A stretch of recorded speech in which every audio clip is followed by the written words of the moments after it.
My name is Carissa Cupido, and we are getting into something so exciting with our special guest in studio today. I've hyped him up quite a bit. His name is Jam Jam the comedian, and he's officially in the building, ready to talk to us about highlights in his career. Not only that, I want to get his take on 2024 thus far. Jam Jam, welcome to studio. Yo, what up? You good? Yeah, I'm very good, actually. Are you surviving this insane weather? No, barely. No? Barely? No, barely. It's hot. It's it's too hot. It's like uncomfortably hot. Absolutely, because But what then- do you do, right? When it's cold, you put things on. When it's hot, do we strip? No, we don't. We don't strip? In my building, we don't strip. We're not allowed. It's illegal. It's illegal. I don't want to get kicked out, so I do not strip. But Risk it to you go save to, your You go life. to like the pool hangout. But like, Yeah. it is very hot. Yeah. But then the thing in Cape Town, and like when we get towards May and stuff, we're gonna start complaining when it gets cold. It's too cold. It's too cold. Nah, come on. So one thing about South Africans, we can never be satisfied. Oh, I think this is it, right? Whether it's too hot, too cold, we just like moderate weather. Is that Yeah. too much to ask for? No, it is too. Guys, just enjoy what's being, because like I say, winters in Cape Town Yeah. are so tough. No one wants to go out, but you had your time. Yeah. Like now, especially people have been paid now in January. It's time to go back out on the streets and be Yes. active. This weekend in particular. Yeah, this weekend, but like, don't spend all your money this weekend. But ultimately, it's going to happen. I mean, isn't it the truth that year to year, we know December is so lit and we're like, okay, I got a budget. But as soon as January comes around, we all know the old tale of like 564 days of the month because payday couldn't come sooner. Yeah, like, I've actually tried to budget for And what January. happened? There's just certain things that happen, like pop-up events in December where your bra's like, yo, I'm only here for 2 days. Let's go to what, let's... Right. And then you're like, okay, I didn't budget for that. But I gotta say yeah, yes. I gotta go. And then you end up going, then like at 12 a.m., you're like, oh, I should have just stayed at home. Like, Yeah, because then your bank account notifications are hitting you. nah. Like, that was a bad and decision. The thing is, your debit orders don't discriminate in January. They're still there. You know what I mean? Like, sometimes I wish, like, my internet didn't get chowed or something. Like, they were just like, let's give you January free. Yeah, like a payment plan. What do you call it? Payment holiday. Yeah, just a payment. Just like a 1 month. You know? Like, be like, okay, gents. It was tough for everyone. Exactly. It's Jam Jam, we December, know the feels. Like, let me just give you January off. You know what I mean? Yeah, bruh.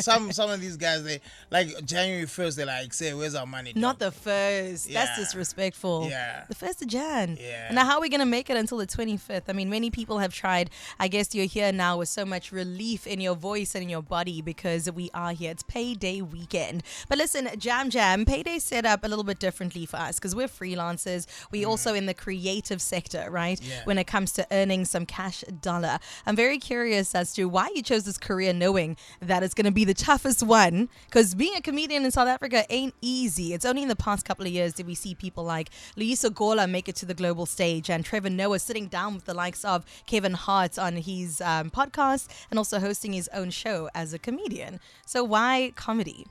Why can't when you love something, you just love it. Like, Yeah. I grew up loving comedy, like listening to like Chris Rock, Cat Williams, and those guys, like watching their specials. And then like I think lockdown, like I started before lockdown, but then lockdown happened. Then like it was just one of those scenarios where you might as well go for it. Like you don't know if you're gonna survive this. Literally. Yeah, You might die tomorrow. Exactly. It was like YOLO. And then you choose what you love, and luckily I had a lot of support from family as well. So when I transitioned into doing comedy, it wasn't like financially. Sometimes you're like. I mean, you said they supported you. Yeah, So. they support. Yeah, but like sometimes you miss that 9 to 5. But the 9 to 5 is a constant like. On the 25th, it's like quing. Yeah, the But security like, there. exactly. But Yeah. then comedy sometimes like, gents. Where's it going now? Yeah, there's no quink. And like sometimes you like, hey, gents, have you guys forgotten about me? Because like I'm not seeing you. Dang. Hitting I'm them not up, seeing- harassing them in the yeah, DMs. right, like, are you sure you don't want to book me this month? I'm free. I've actually got all my dates are free, especially in January. Yo, no one books you in January. Yo, Because nothing's funny in January. What Yo. do you mean? people don't want to laugh in January. They're like, dog. And We'd it's the rather time sit we at need the home. most relief, actually. Yeah. That's the irony in it. So transition, what were you before comedy? What were you doing? I was doing social media management. So, Okay. This makes sense. Yeah. Yeah. And I was also going to say, in terms of comedy, I mean, people have a lot to say. Many hot takes go around about being a online comedian, like a TikTok, Instagram comedian, versus like an on-stage comedian. Yeah. And the crazy thing about Jam Jam, the comedian who we have with us today, is that you do both, sir. And you do both incredibly well. So is there a difference in terms of delivery when it comes to being on stage, making an audience laugh versus getting those likes and comments on the gram? Yeah, I mean, I think personally, the online stuff is a bit easier because you can have more. Stand up is tough. It can be tough. Yeah. Like we were talking about the show that you first watched me at. It was tough for other people that night. But, listen. The first time I saw Jam Jam, I don't know if it was last year or the year before, but I didn't want to say the girls, but the girls leading up to you. Listen, and I'm a girl for the girls. You know what I mean? I'm always here preparing to laugh. I'll even laugh out of pity if I gotta. Yeah. I couldn't even do it. I'll take pity laughs. Yo. Sometimes you gotta. I don't discriminate, bro. Sometimes I don't need roaring laughs. Like a pity laugh, you can take it home and be like, that person. Something, Yeah, that person saw something there. Like, let me just work on this joke. But the difference between the two is there's less pressure, I think, with online stuff because my reels aren't high quality. Like I don't need to be doing sketches and what so I find that very easy compared to preparing to do a set on stage and actually doing a show. Sure. And like I said, the great thing is that you kill both of them. So that's really great. Jam the comedian. We only have the best of guests here on the weekend special. In a bit, we're going to get his hot takes and a look at 2024. It's Naughty by Nature on the weekend special. It's called Jamboree. It's too good, and I played it especially for our guests today. We've got Jam the comedian in the house. And you actually confirmed that that's your entry song, right? Yeah, that's the song I used when I walked out for my first 1 hour show. Sure. Last year in November. I was like, this. Because people used to, a lot of people back home used to sing that. Because my surname is Jam Jam. Your surname is Jam Jam. But pronounced in Xhosa it's Jam Jam. So my full name is Carissa Babini Jam Jam. I did not know this. That is. That makes sense. That's government. That's government. On government documents, on my birth certificate. Damn. Everything. Yeah. Okay. So people used to sing that song to me, and I used to hate it as a kid, but now it's like, I've got to actually embrace it. Yeah, what a cool name. Yeah, it's a very different name. When I was young, I used to think my parents were lying because the teachers would be like, yeah, but come on, man, And would they say Jam Jam and not Jum Jum? Yeah. So then it's like, So then that stuck. But honestly, I was like, my parents, I was like, don't we have another name? Yeah. And you probably heard it all, like peanut butter and jam. Man. I used to get that from teachers. I was like, you're too old to be saying that kind of stuff, bro. I'm only 9 years old, and you're like, do you want some peanut butter and jam? You're like, nah, bro. Not the teachers trying to beat with I'm you. like, That's yo, bro, hilarious. go write something on the board and leave my name out of this. But it was weird growing up with that. I didn't understand the surname at all. Sure. And look where it's brought you now. The legacy continues. Jam the comedian in the house. I want to get your take on January 2024 thus far. We are 26 days into the year, and I honestly feel like so much has happened thus far. I mean, if we look at people like Drickus, that absolutely took to the global stage and represented us in the best way. Were you losing your mind, and were you up at 2 a.m. to make sure that you caught this game? I was up at 5. At 5 a.m.? We I was with, some of your bros, they're like, yo, let's stay up for the fight. Went out drinking. I was like, gents, we're not going to make it. So I left at 12. Yes. And then I woke up again at 5 and then watched the prelims and whatnot. And then, I witnessed history. But I was actually with them this week. With who? With you casually saying that you were with Drickus this week? Yeah. That's how I roll. Oh my gosh. The first thing he said when he arrived, he's like, yo, where's Jam Jam, man? I want to...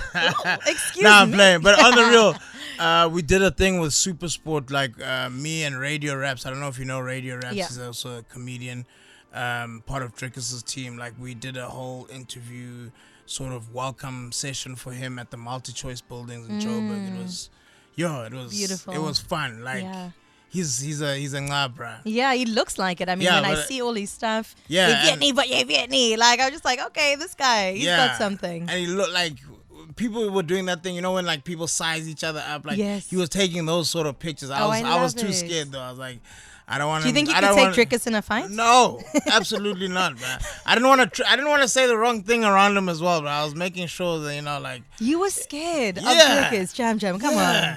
You were a little bit Did you scared. not see what he does for a living? He like claps people around in 3 different languages. You don't think you could hold your own? No, I don't want to hold anything. Like I'm glad that you know yourself, though. Yeah, no, I don't. I've never been. You've never been in a physical like fight? 2 fights. And you lost both of them. No, I won. I'm undefeated, and I want to keep those Mayweather numbers. There's no need to get beaten up, bro. And it was like what, grade 6 was my first one against this guy called Dale Patterson. I beat him up. Dale's sitting at home right now, like, yeah, what? yeah, he better recognize me. I want to. If you want a rematch, he knows where I'm at. He knows I'm on these Instagram streets. And then the second one was like grade 8, but that was likely. But you must also out the name now. Oh, that was a guy called James Gotts. I sucker punched him though, and then our housemaster, like we were in boarding school, he walked in. I think he was gonna beat me up, and then my gosh. the housemaster came, but I got the first like proper shot in. You got the first So punch then after in. that, I was talking smack. I was like telling everyone like, "Yo, bro, don't." But you almost lost it. It Yeah, was touch and go no. there. He was coming back with some vengeance. But, Damn, that's crazy. 2-0. 2-0. My fight record was 2-0, bro. Wow, let the record stand. But I want to see this Drickus thing happen. Also, let's talk about those Emmy wins. Trevor Noah, I mean, as a comedian, it must have been such a great moment for you too. I don't know if you've been following Trevor's path, but to see him go from the Cell C guy that we used to hear when going to voicemail all the way onto an international platform like he is, and also being awarded for it and recognized, what did that mean to you?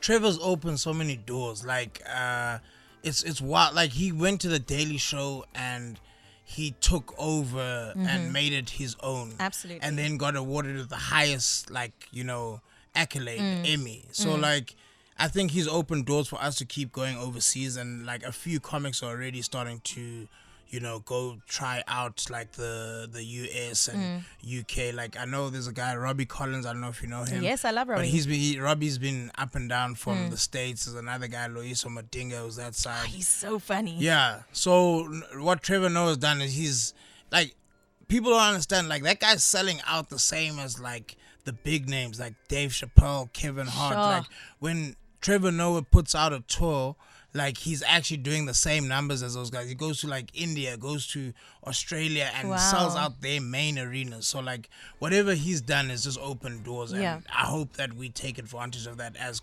comedians. I would hope so too. I mean, it would almost be an injustice to the work that he's done if you didn't recognize yourself, trust yourself enough, and put yourself out there, because comedy is about trusting yourself and trusting that you're funny, right? Yeah, like, I don't know if it's like singing where, oh, your mom told you can, like, who told you that you're funny? It's such a particular thing. Like, I think like your bras tell you, like, growing up and stuff, like your bras are like, oh man, that's funny. Yeah. But like, being funny on stage is totally, because I always tell people, like, I'm not even the funniest guy, like, in my family.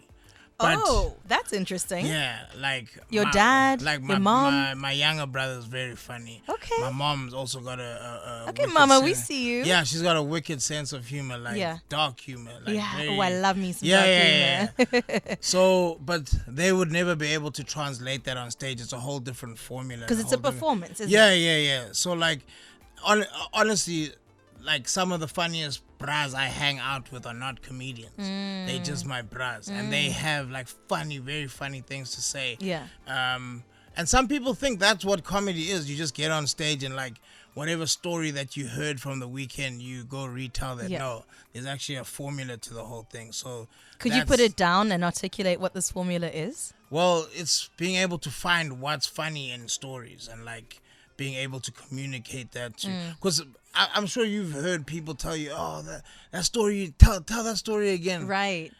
Some people start comedy and they're like, oh, they're going to tell that story that everyone told them was the funniest story that they heard at the braai at Mitch's house on Saturday. Because it got the laughs. Why not? Yeah, it got the laughs. And then, like, people have been telling you, oh, tell it again, tell it again. Then you get to stage and then we're like, ah, man, that wasn't funny, man. that story, you could have kept that story to yourself, right? Like that's when we start comedy. When I just did comedy for the first time in the first couple of months, I was also telling, yo, bro, me and my brother, and people were like, no, we don't care about you and your brothers. Wow. The story sucks. I don't want to meet you. Because you have to be relatable. You have to tell a story that's not just funny to you and your boys, that me as a woman with a completely different background might be able to somehow have a connection to, right? Yeah, and I must be able to take the audience into my world and how I view things and your perspective. my perspective of things, but like take them on like a journey almost. Yeah. Well, that's interesting. Jam the comedian is in our midst. Well, listen, we're gonna get back with him in just a little bit. I also want to find out from him all his thoughts around Nelson Mandela's kids trying to sell off their things. Jam, before I say goodbye, I'm gonna actually leave what I was gonna talk about because I have to find out from you your take on switching over teams when it comes to soccer, right? Is this something you're allowed to do? I know that you are a sports fan in general, but I'm needing to hear this from your perspective. Yeah, it sounds like you're guilty of switching teams. Listen, I was talking about it in the first hour. I was saying that I was Liverpool because my dad was, and then I was Man U because my man is. And then I told him, I was like, listen, man, you guys would be losing. I need to go to the winning team. And so now I'm a Man City supporter. No, that makes no sense. Why doesn't it make sense? What you just said is incorrect. It's wrong. It's blasphemy. It's not blasphemous. On. It's not on actually. All those three teams that compete against each other and they don't like each other. Like you can't just hop around like that. No. Pause there. Who's the best out of the three? Arsenal's the best. A fourth player has entered the game. Arsenal. Like if you go from City to Arsenal, then I can forgive the other three. Maybe you were finding yourself in this whole sports. Maybe you were just like hopping because you wanted to eventually get to Arsenal. We'll accept you as an Arsenal fan. Where is Arsenal when it comes to the leaderboard? They're just the best of all time. They're the best of this time, that time, all time. Brody, what number are they? They're not even top 5, that doesn't matter. They? We don't have to discuss. They choke artists. No, I mean that's artists. That's very uncalled for. I'm sorry for disrespecting It's a Saturday. I came here to chill, and now I'm just getting heat about supporting Arsenal. This wasn't what we discussed off air. This wasn't. I didn't come here for this, but okay, we're here now. We are here now. So you say it's a no-go when it comes to switching teams. You can't be doing that, unfortunately. Sheesh. I'm gonna tell you. I mean, maybe it feels like other people haven't told you. No, they did. Everybody's told me. Okay, right. Then you don't respect us.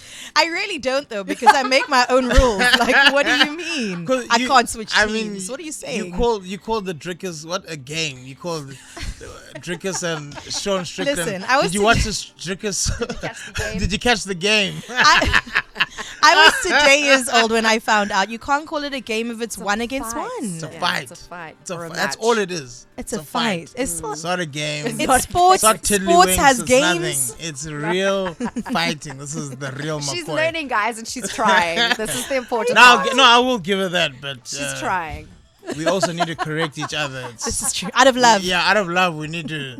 So then she doesn't say it the next time. She's like, "Oh, did you watch that game?" And then people are like, hey, Drickers won the game, guys. Drickers won the game again. That's 2 games he's won in a row. And people are like, eh? He's good at this thing. Well, if Jam says so, it's got to go that way, man. Jam, thanks for joining us. Where can people support you online and follow your journey? People can check out my Instagram, Jam the Comedian. I've got a couple of shows coming up. Durban, 16th of February, I'm in Durban. And then I'm coming back to Cape Town for 29th of February at Kaapstad Toneel Huis. I hope I'm pronouncing it properly. For your sake, I hope so too. My Afrikaans is bad, so they just gave me those. Where's that? It's in Pardon Island. Okay. Never heard of it. Okay. Yeah, well, people See go, you there. yeah, get the tickets there on Cricket. Then I'm gonna go do Joburg in March. Booked and busy. Also, like all my information's on my Instagram page. Most tickets are available on Cricket.